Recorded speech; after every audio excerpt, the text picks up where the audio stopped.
Martin Boisvert, dadaïste Lama. Nous sommes en guerre, amusons-nous. Je suis Dada. Et Dada. Aujourd'hui, je vais vous parler un peu du cabaret Voltaire qui a été fondé en 1916 à Zurich. Et le cabaret Voltaire, c'était des gens qui étaient révoltés contre la guerre. Et c'est en 1916, c'était pendant la Première Guerre mondiale. Et ils se sont réfugiés à Zurich. Il y avait entre autres Hugo Ball là-dedans. Et Amy Henning aussi, qui était une danseuse et chorégraphe. Ils se sont joints à eux, Tristan Tzara. Ils étaient réfugiés au cabaret Voltaire et faisaient des activités artistiques en protestation contre la guerre. Bon, ça c'était un genre de refuge dans l'absurde. Et moi ici, le dadaïste Lama, je vous propose aussi de vous réfugier dans l'absurde. J'ai entendu dire que certains professeurs avaient de la misère à expliquer la guerre aux jeunes. Moi, avec mon monde absurde, je vais vous l'expliquer. C'est assez simple. Moi, j'ai simplifié ça.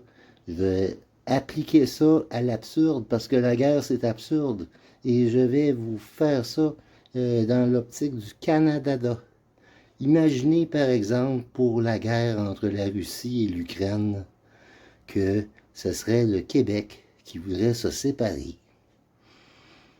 Et que le Canada voudrait que le Québec reste de force dans la Confédération canadienne. Et à ce moment-là, le Québec trouverait le support d'une autre puissance, ça pourrait être la Russie, qui nous armerait pour nous permettre de résister au système fédéraliste canadien.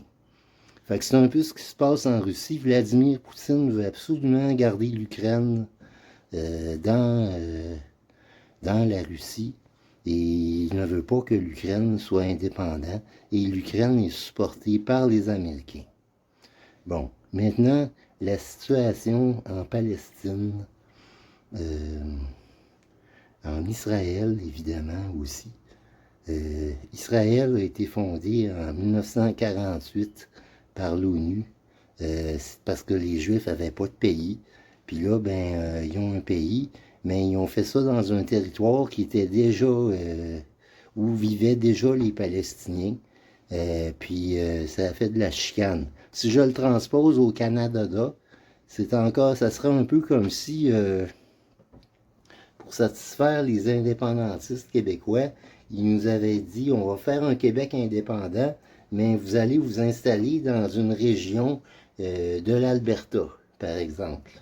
Une région où ça parle pas du tout français, puis où ils n'ont pas du tout la même culture, puis où ils vivent depuis plusieurs décennies, plusieurs siècles.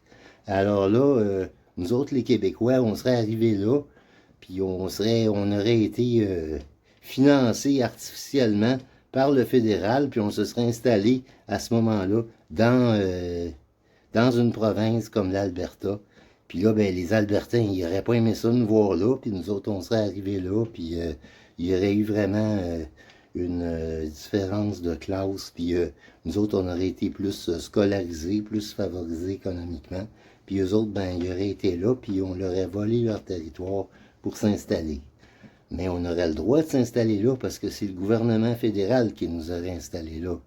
Fait que c'est un peu absurde, mais c'est comme une façon que j'ai de vous expliquer un peu qu'est-ce qui se passe en Israël, puis qu'est-ce qui se passe aussi en Russie. Fait que ça fait toujours des guerres. Mais ici, on est quand même dans la bulle dadaïste. C'est pas par lâcheté, c'est parce que ça nous donnerait rien de participer à ça. Puis nous sommes en guerre, amusons-nous. Fait que c'était un peu ça, mon homélie du dimanche. Puis heureusement, il y a encore un cabaret Voltaire en 2024 à Zurich. J'ai fait mes recherches sur Internet.